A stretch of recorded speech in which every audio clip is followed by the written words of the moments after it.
Hello everyone and welcome back to some more dash auto repair. Today we have a 2008 Acura RDX. We're replacing the starter. Let's get to it. As I said, it's the RDX. This is the turbo version. I think they might all be turbo, but I'm not quite sure. Anyways, this puppy does not start. When I try to turn it over, new battery or not, you get nothing. And so that insinuates that the starter needs replaced. So you might think, well, that's pretty tucked away and I need to take this to somebody to get it fixed, right? No. What you need to do is take off this bracket. There's two 12 mil, there's one right there, there's one right here. Remove this clip holding the wiring loom from this little piece right here, and remove the starter power, which is held on by a 12 mil, which is this right here. And now I've already removed the 12 mil holding on the wiring loom that actually goes from the battery to the starter. I removed that. Now the next thing we need to do is remove a 14, I think that's 17 actually, yeah. 17 and a 14 millimeter.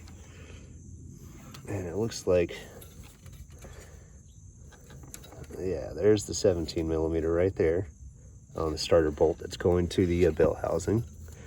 And then on top is a 14 millimeter. I don't know if you could see it, but anyways, 17 millimeter, 14 millimeter. And then you just shimmy it out. So once you get this bracket off, then you can start getting some tools in there and do what you need to do. So it's really not that bad.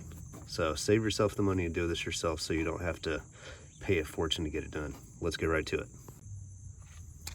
So it might be a little loud because I'm right over here by the street. But like I said, remove this bracket first. There's a 12 mil right here. Then I went ahead and removed. And then there's a 12 mil down below, which my situation is a bit rusted. So I'm going to use a breaker bar to bust it loose. Just got to get it on there. And you know what, it might be a 14. Nope, it's a 12. Okay.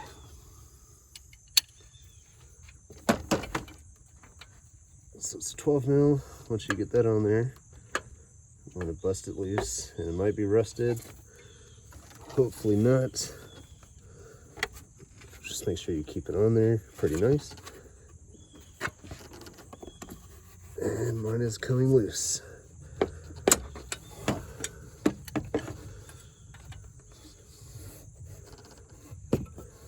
Awesome. So loosen that down there.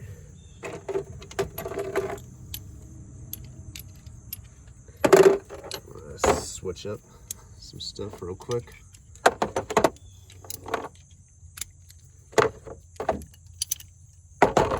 Okay.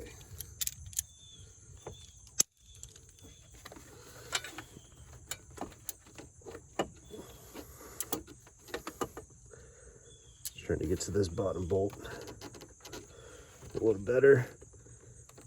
Looks like it's still pretty on there. It's in a fun spot, so you don't want to strip it. So you probably want to take the downward angle approach, righty-tighty, lefty-loosey. Yep, there it goes.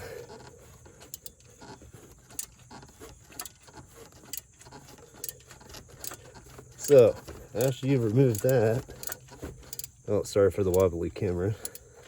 Sometimes I go ham.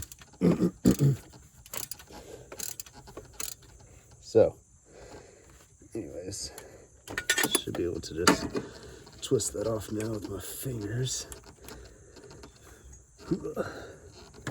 Nope, I spoke too soon.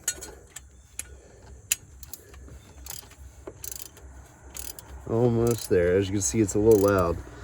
Like I said, we're right on the street here because this thing couldn't start, and so we couldn't really get it up the driveway. So we got to do the work from right here, which isn't too bad. So once you take off this bracket, slowly but surely, and it looks like it's coming off. There's the bracket, and that is the piece that is going to be in your way. So you want to remove that because this job will be a pain if you do not remove it. You can put everything on top of the intercooler right here, but do not forget to remove it. Because like I said, that's how air gets into the intercooler.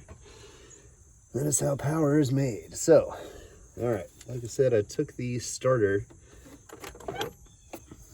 cable off, which is this bad boy. I already took that off, took that nut, took the wire off, and that goes directly to the battery. Continuity is good between the battery and the starter, so we know that's fine.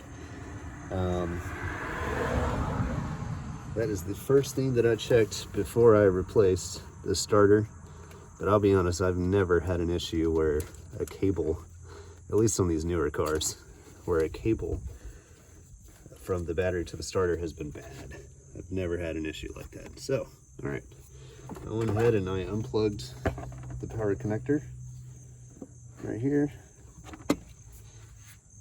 And now we just got the 14 millimeter and the 17 millimeter bolt to get unloose. So I think this is going to be the hardest part because leverage is pretty limited. But we're going to see what we can do with this breaker. It'd be much easier if I had a lift, but I do not. So I'm going to go get another tool and I'll be right back.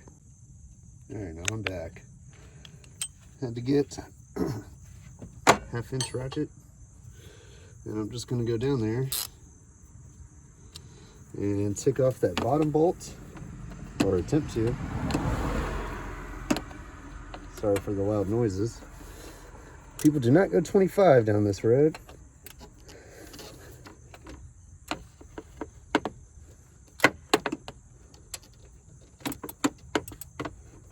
Okay.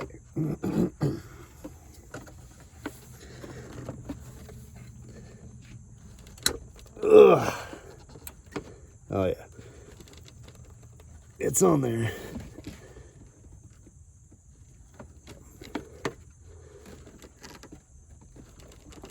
Ugh. That thing is on there for sure. So let's see if I can get leverage on it this way. Adding an extension. No, it might be best to go that way. So it's just part of trial and error. Sorry, it's a little loud.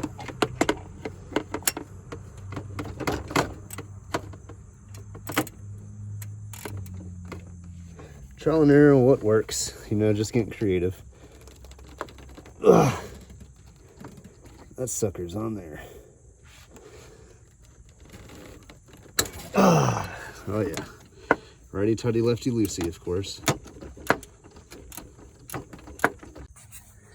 This is how I like to do things. After I get it started, I just leave the bolt on, or the socket, and then I just sit there and turn it. It's so much easier than just turning the bolt itself. And plus, our fingerprints have such good grip that with the socket on there, at least an impact socket, there's some friction and it allows for easy turning. So once you back this out, I do have a ratcheting wrench I could use, but I just want to show you this trick. If you have carpal tunnel, good luck with this trick because you'll start feeling it, which I do have that every once in a while, I will say. It gets to you quick. All right, take that bolt, set it to the side. That's where it goes. Okay. Now let's start working on that back bolt. And so my suggestion is, because it's at such a tough angle, is going from this side.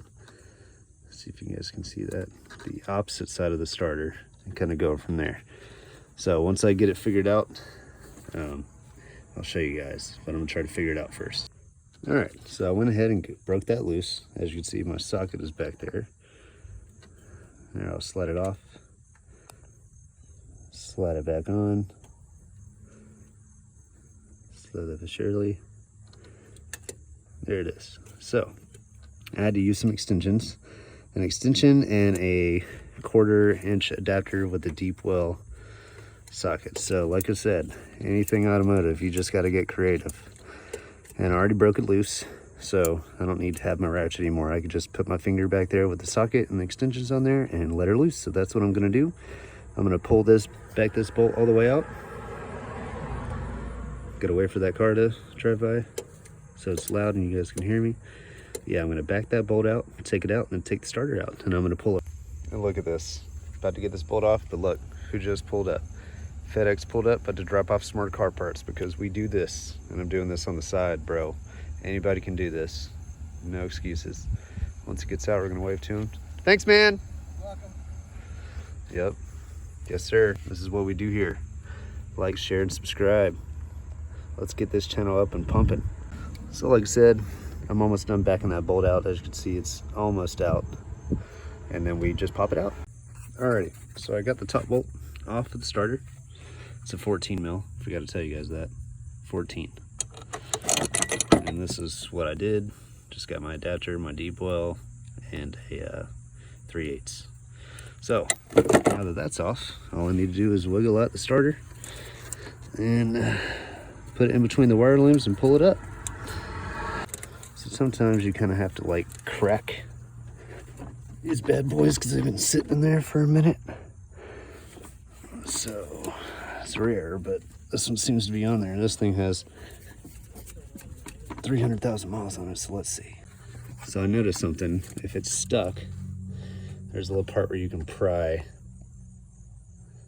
right here against the bell housing. So right in here, there's a little groove, and the groove is right here.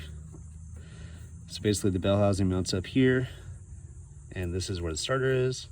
You stick something there and kind of wedge against the bell housing. So that's what I'm going to do to try to get this thing out, because it is stuck. So just to give you guys an idea what I mean, you want to stick that in between the bell housing and the starter motor, and you kind of just want to pry. You just want to pry away. And if you could see, my lighting was good. It's getting separated from the bell housing now.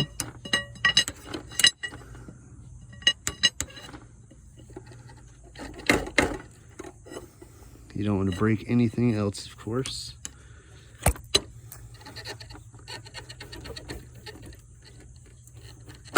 All right, so it's getting separated. You just want to wiggle this out as easy as you can. And as you can see, it's already broken loose a little bit. So now I'm going to try to get it with my hands and try to pull it out. And there you have it. It was a quick wiggle after I broke it loose. As you can see, it had a little residue on it, so it was a little seized. But we're going to go and pull this bad boy out. Looks like it's pretty gummed up in there. Anyways, I'm going to wiggle this thing out. It's kind of hard to do it with one hand, so give me 1 second. Alright, so you should be able to see me now. I'm just wiggling it out, get things out of the way.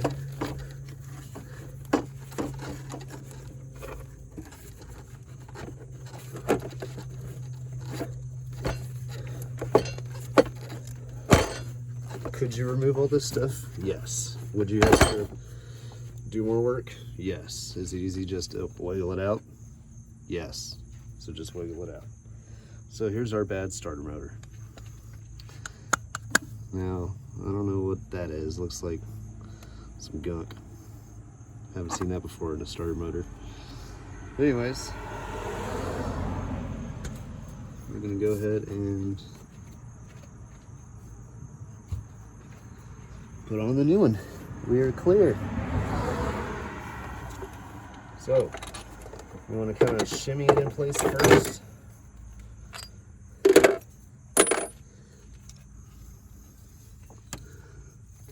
So you can try to go in the same route you went out. You just got to be creative.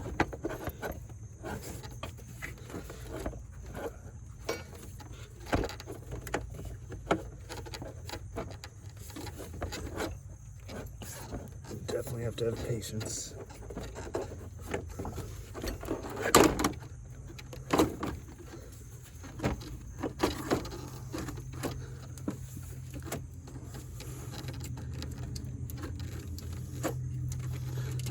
All right.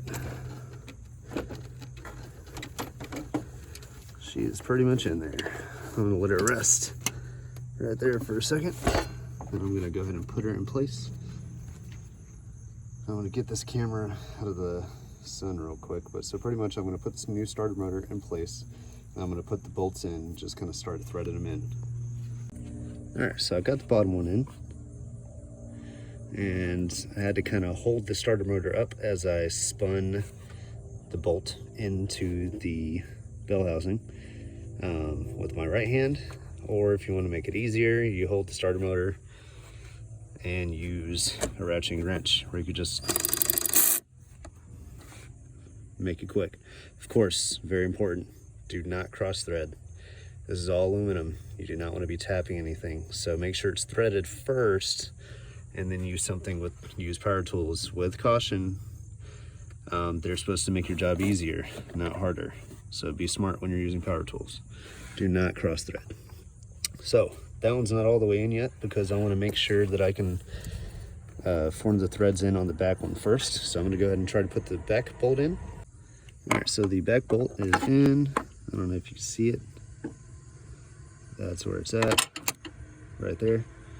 So now it's in. Hold on. Fucker's not going 25 over here. Anyways, I sound like an old man. God dang you kids, slow down and go the speed limit. And I'm still real young. Anyway, so put that bolt in. Like I said, it's a 14 mil. Go ahead and drive it in. I couldn't get my power tool down there, so I'm just going to use a ratchet wrench and just put it in. All right, stay tuned. All right, when that is on there, you got the bottom bolt on and you got the top bolt on.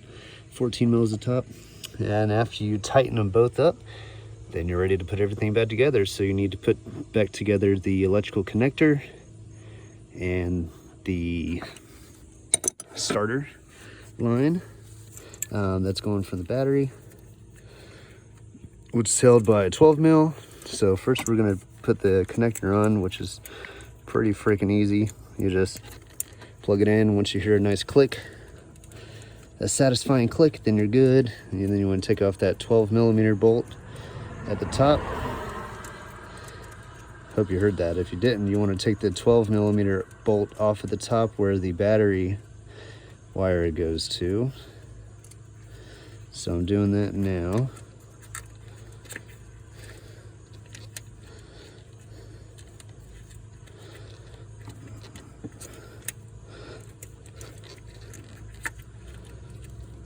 Okay, that is on. Now I just need to put the nut on. And it's 12 mil. It's so loud out here, guys. I apologize for that. So anyways, you want to put the 12 mil on. So I'm going to go ahead and tighten that 12 mil at the top. And like I said, make sure your bolts are tight at the bell housing. We don't want anything happening there. And we also don't want anything happening at the battery cable connected from the battery to the starter. So make sure that's tight as well. Not too tight. You don't want to strip it, just, you know, snug. So when I mean snug, I mean just snug.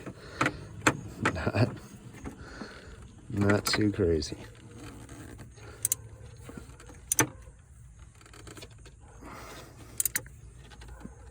All right, that's on there. That's awesome. And put the rubber boot back on. Make sure it's tight. Looks like it is on the post. Put the rubber boot around it because that stops water protrusion from coming in to that connector and corroding everything out, and thus shorting the system. So you always want to make sure you put your rubber boots back on. Oops, sorry, I covered the camera. So if it comes with a rubber boot, make sure you put back in place. Because think of it this way, that's how it was engineered. So don't try to change the engineering. That's what those guys get paid the big bucks for.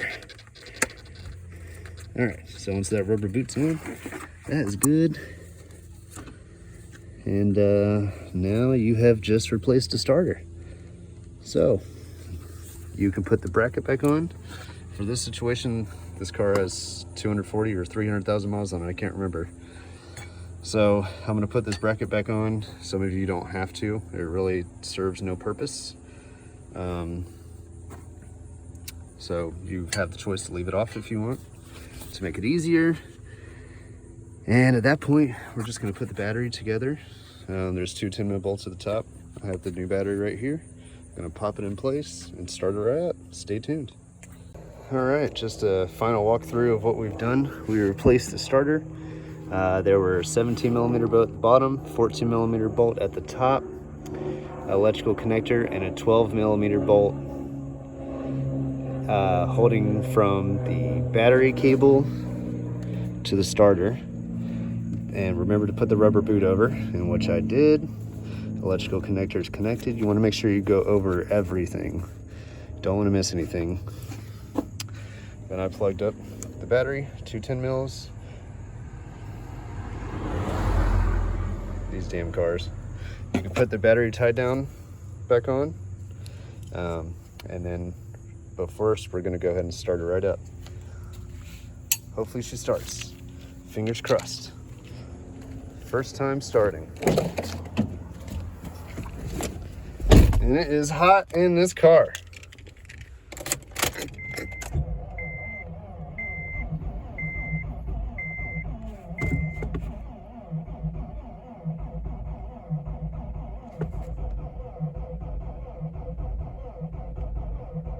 I think it's got bad gas in it.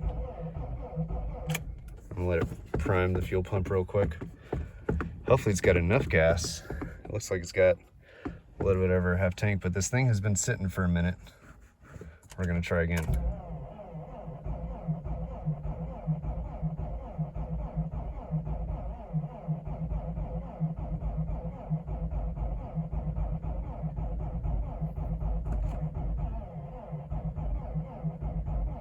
Huh. Okay, well, so I'm gonna look into this further, but here we go. So you've replaced the starter and the battery on an Acura RDX. I'm gonna keep you in the loop with what happens next with this car, as I'm gonna keep on trying to diagnose this, but hope this helps you guys out. Like, share, and subscribe. Dash Shadow Repair out. Peace.